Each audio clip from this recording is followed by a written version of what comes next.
welcome back to another exciting episode of our podcast series. And today we have another musical genius with us. He's been called larger than life, a master in his field, and let's be real, has probably done more encore than most of us has done Zoom calls. So today's guest is a classical guitar virtuoso, a cultural ambassador, and an international music force.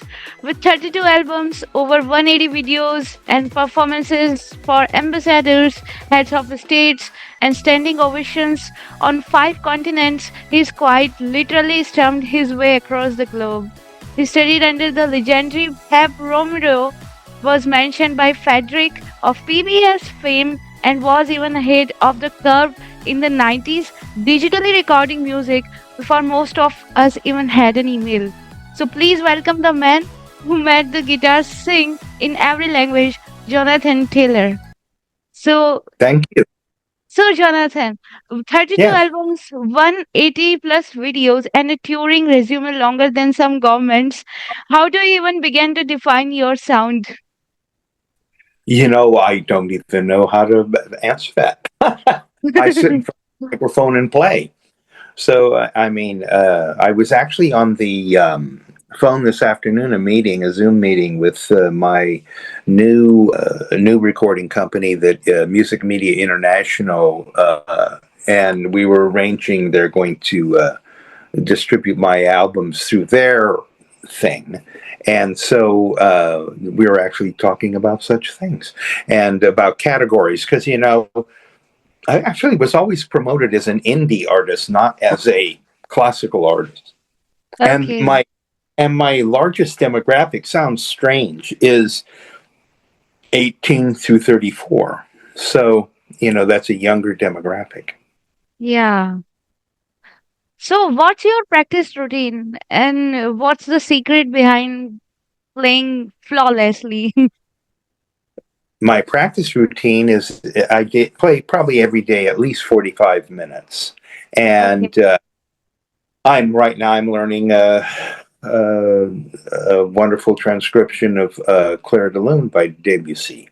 And so what I do is I'm preparing for filming videos or doing audio files. The truth is, right now, I'm so involved with the other audio stuff that I'm not doing that much filming. Okay. So you were one of the first to embrace digital music back in 90s. So what made you go all in when everyone else was still clinging to CDs? Sure, that's it's a good question. Well, here's why. First of all, I believe you live in the era that you're living in. I don't live in the Yeah. 18th century. Mhm. So as technology changes, so must I adapt. Now, back in those days when everyone was doing, albums and tapes, etc., meaning acetate, meaning vinyl, uh, there's a process called analog, and analog had tape hiss on it, but it had a warmer sound than digital. Digital is kind of cold. There were classical artists that would refuse to record digitally. And why is that? Because they felt the sound was too cold and not warm and surrounding like analog. Heifetz was like that, the great violinist. But I don't believe in bucking the time period that you live in. Life is short enough. In cosmic Yeah, terms, life is just a breath in the wind, right? I mean, right. it's very short. So you have to adapt to that. And so I started to compile a catalog between tours, between going out Mm. on the road, playing in Romania or India, for example, or, the Amazon, whatever. And so I would come back and then lay down tracks. Great. So you have traveled extensively for your art. Which country gave you the biggest cultural surprise as a performer? What gave me the biggest surprise in what way? Cultural surprise as a performer. Nothing. The earth is my oyster. I mean, I just don't feel surprised at anything. I remember one time playing in the Amazon, and I was going down the Amazon River on a boat. This is like before the concert, which was the next day. And I remember thinking, my God, I'm just part of the food chain after seeing a python, right? Uh, and so I don't, I'm pretty content with Nice. whatever, yeah, well, with whatever comes at you, comes at you. Nice We can't attitude. control that. The only thing we can do is try. Yeah, exactly. I mean, ultimately, the outcome, when people want guaranteed outcomes, I go, good luck on that. You So know, you that's not, exactly. So you have performed for UN delegates, foreign heads of state, and countless audiences. So which is tougher, playing to diplomats or playing to a packed concert hall in Manila? yeah, and or in Madras, for example. So in India, because your audience is Okay. probably India, Yeah, yeah. so I played in Pune, and the first concert I played was in Pune there, and I played in I Madras. see. You know, there's an exact replica of England's Albert Hall in Madras, right in the southern. Okay. The most humid spot I've ever been in on Earth. You walk out of the hotel and you're soaking wet within a minute because of the humidity. It was good for your skin. Right. And then played in Delhi up there, and played in, of course, Mumbai or Bombay, as they used to call Hmm. it, as well as the National Theatre, which is, you know, Hmm. as you probably, everyone you're in your audience, so it's like America's National Theatre. You know, it's very similar. Yeah. So how was your experiences there? I enjoyed it. And played in Calcutta too, by the way. And you know, it's a completely different culture than in America. Yeah, So exactly. you know, there's a temple to Ganesh or to uh, um, Hanuman. I'll tell you a story about Hanuman. The Mahabharata and the middle part, the Bhagavad Gita, is the central religious expression. And so I was staying in Pune, and I Hmm. had a guy that was helping me, and he was a native Indian, and Yeah. he uh, he was a worshiper of Hanuman. And I said, and he trusted me because I wasn't like a snobby English person. I was like a regular American guy. So Yeah. I didn't have airs or pretenses in that. And I asked him, I said, was it? And of course, as you know, Hanuman was rescued Gita in the forest and all that against Yeah. what Mara, yes, and Sita. Actually, it's Sita Sita, ji. Sita, not Yeah, Gita, yeah, yeah, Sita, yeah. Sita, I meant Sita. Yeah. And so he said, I said, what does he give you? And he goes, my friend says, courage. And I said, that's a wonderful Yeah. thing. He's And I very said, powerful God. yeah, very Yeah. powerful. And so, you know, I can tell you, I know the pantheon pretty, not the whole pantheon, you know, there's 10,000, but I can recite prayers to adoration to him who loves to sit on the lap of his mother Parvati, daughter of the mountain lord Himavat, to Ganesh. Yeah. So, I mean, culturally, I think India divided up consciousness, or you know, there are many ways to look at those religious ideas, and I Yeah. think India, well, known for the Vedas, right? Yeah. So, any Yeah, cultural differences you have felt when you landed here? radically different cultural different. Yeah, you're the focus of life. You have a little bit more caste system than us. Yeah, We're very exactly. mobile. All Yeah. right, so like I'm a chaiwala, right? In other words, Yeah. if one says my identity, that's who I am. That's not in as an American. I go, well, yeah, today, tomorrow, you're something else, right? In Yeah. other words, it's a very different way of looking at life. An American is always becoming. He's becoming something. Why? I Yeah. go, because he's adapting, bobbing and weaving. He's adapting to whatever the circumstances out and figuring out what's the optimum way to, deal with them. So I Right. think there's a big cultural differences. Very I true. think, yeah, and I think that it's a way of thinking. Yeah. Different cultures have different ways of thinking, just like the Brits have a different way of thinking than the English. I mean, than the Indians. So, do you like Indian food? I love Indian food, but Which I'll one is tell your you the best favorite? Indian food I ever ate was in London. Okay. But Great. but I love Indian food. In fact, I had tikka masala the other day. Great. So Yeah. how does your music adapt or stay true when you're performing across so many languages and cultural expectations? Well, I think that I have a variety of things. One thing I have done very different than many artists is I just don't do the classic masterpieces. I do that, but in addition to that, I've transcribed many pieces from different genres, like jazz or pop music or American folk songs, 19th century folk songs, or film music like The Wonderful Wizard of Oz or the Bond themes I adapted from film in medleys and kind of a magnum opus. So my repertoire was very varied. As a matter of fact, I looked at some of my old Indian programs the other day when I was Yeah, there, and I was going, wow, that's really varied on the concert programs. And I played three different recitals, meaning three different, selections of pieces, completely different pieces. Because if I was in a place for 3 nights, you wouldn't play the same thing. right, right, exactly. Yeah. You need to do improvisations or sometimes your own. So, Yeah. from South America to Asia, what's one moment that reminded you music truly needs no translation? Yeah. So it speaks at a different place than other art forms, whether it be painting, Yeah. whether it be literature.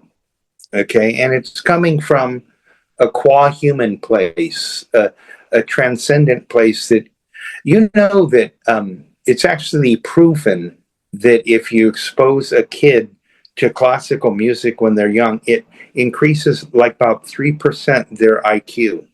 Hmm. I mean, no joking. It sounds ridiculous in one way. I'll tell you a great Indian story. Okay, I'm going to grab a water. 1 second. Yeah, please. And I will tell you a great Indian story. I'm playing at the National Theatre there in Mumbai. Uh, no, Mombasa, right? Is it? No, it's Mumbai, right? Mumbai, yeah. Yeah, Correct. Mumbai. At the time called Bombay. And Yeah. it was a big concert. And so little did I know that after that concert, I was getting near the end of my tour. I had like 2 weeks left or something. And I got back here to California. I was in my manager's office in Newport Beach. And he said, Jonathan, we got a letter from India. Okay. And I said, oh, okay. And he said, look at this. And there was a gentleman that came into the concert that evening, and he was going to kill himself. Oh, He had decided to end his life. He came into the concert and yeah. changed his mind. And Wow. he he wrote a letter, started with the word Shanti at the top, of course. And he said, thank you. Your music communicated whatever I communicated to him. And he's the one in there.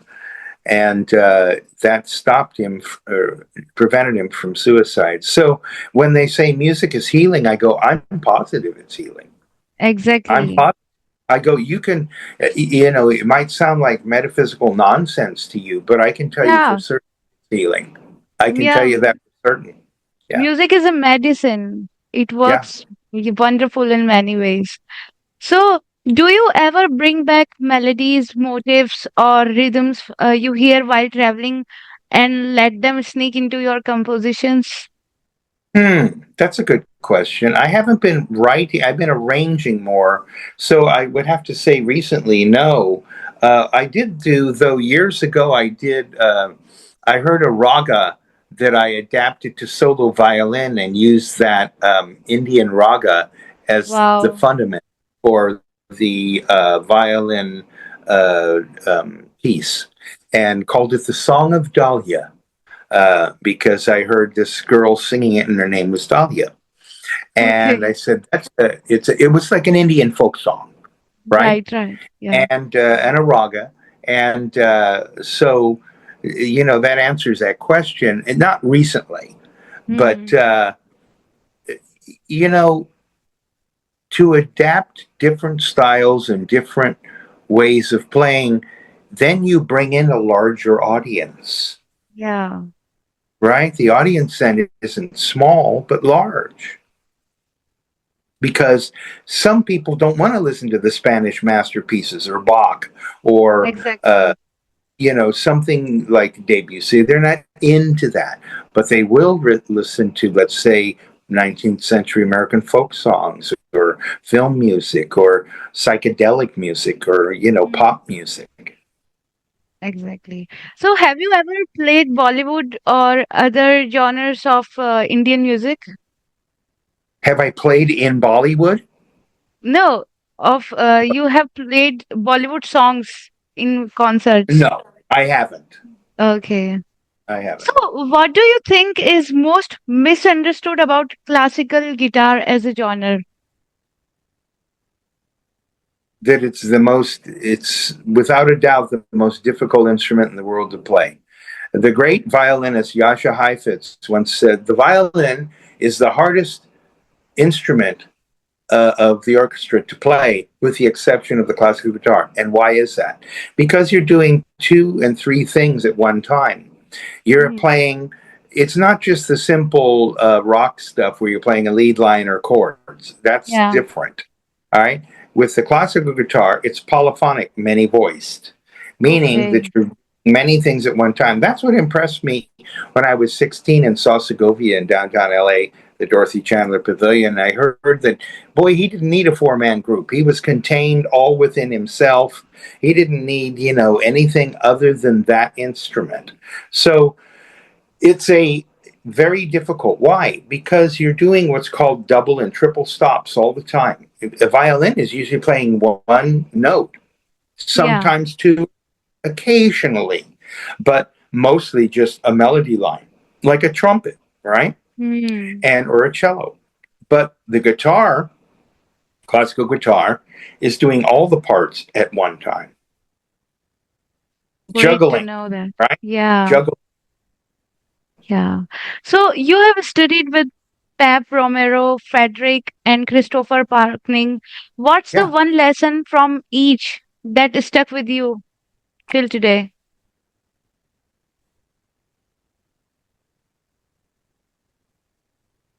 Well, each of them gave different lessons.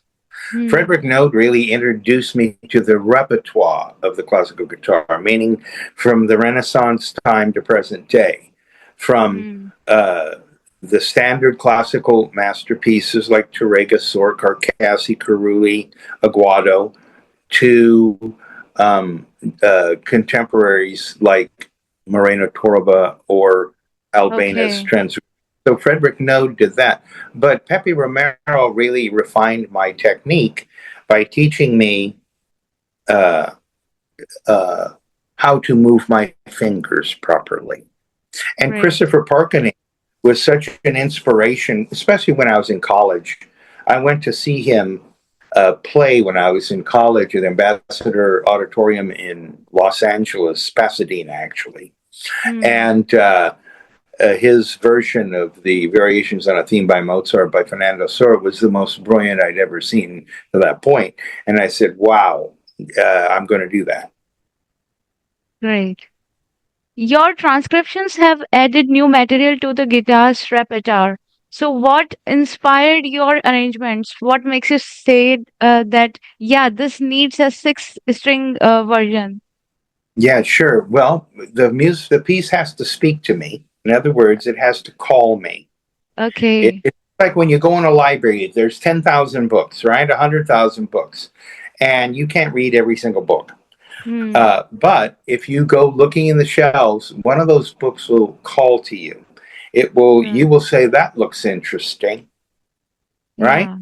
Same thing is true with the piece. And I also wanted to adapt music that was not European. In other Okay. words, I love the European. It's not a diss on the European. It's not a diss on, Albanese or something. It's not that, or Benjamin Britten. But I'm not a European.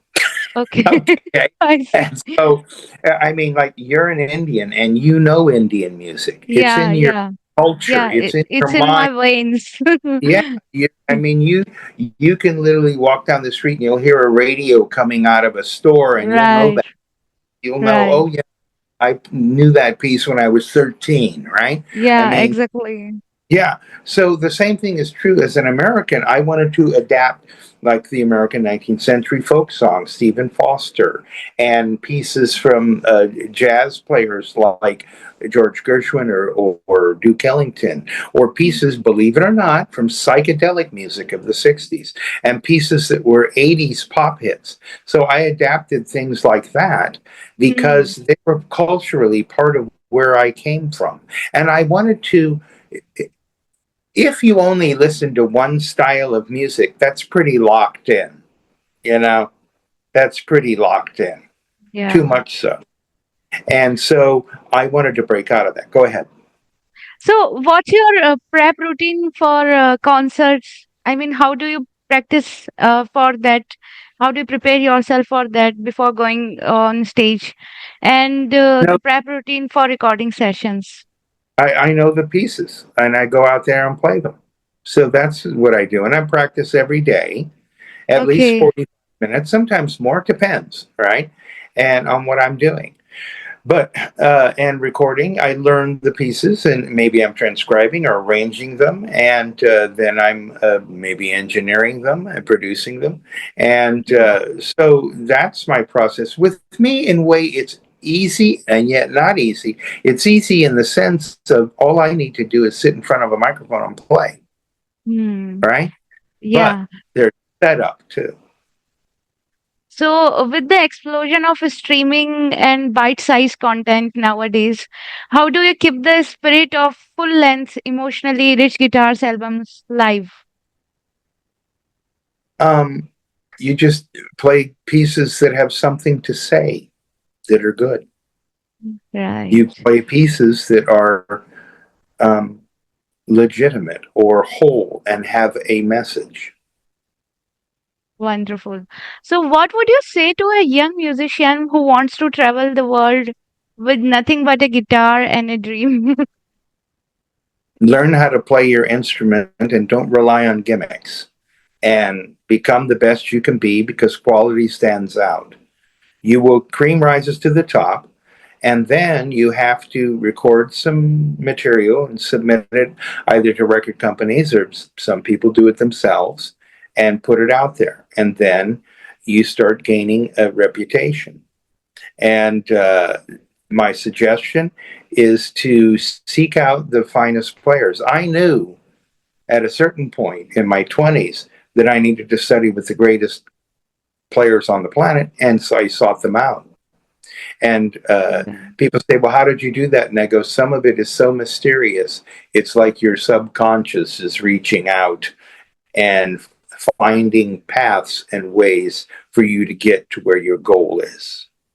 So, let's start with the never have I ever round. So, here you have to keep the answers short and snappy.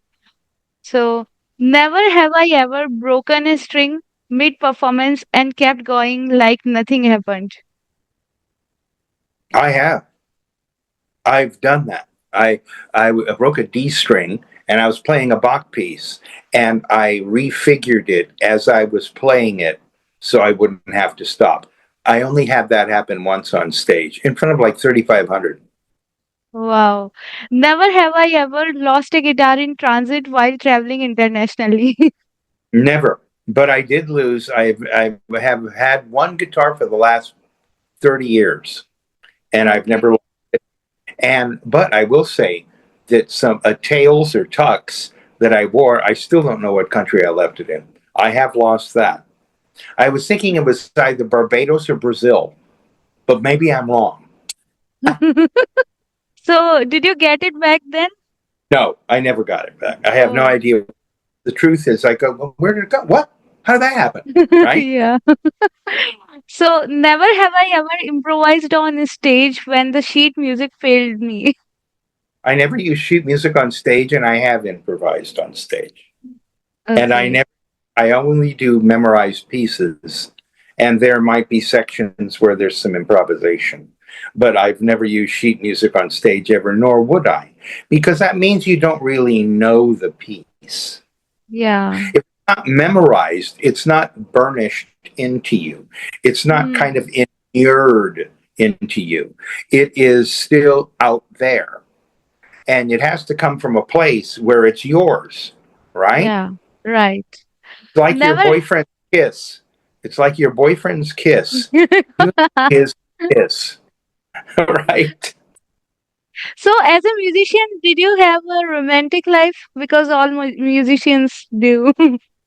Sure, of course. Yeah. So many girls were trying to impress you back then in past. I hope so. Never have I ever played on the beach in Huntington and just because the mood is struck. I've never done that actually. No, I've Okay. never played. You can. The sound is crap. So, if you were to get a chair and to sit out on the beach, it would sound terrible. There's no backdrop for the sound to reflect off of. It just goes out into the air. As a matter of fact, one time with my videographer, we were recording in Balboa. It was near Huntington, anyway, in Newport Okay. area. And we were recording, and one of the ocean behind us. So we went out there, and I kept saying, Daniel, I can't even hear the freaking thing. I can hardly. It's because the minute you hit the note, there's nothing for it to reflect off of, so it doesn't go very far. Now it's being recorded by the microphones, but my Yeah, ears are away than the microphones are. right, So it's very hard to hear when you don't have a backdrop like that. right.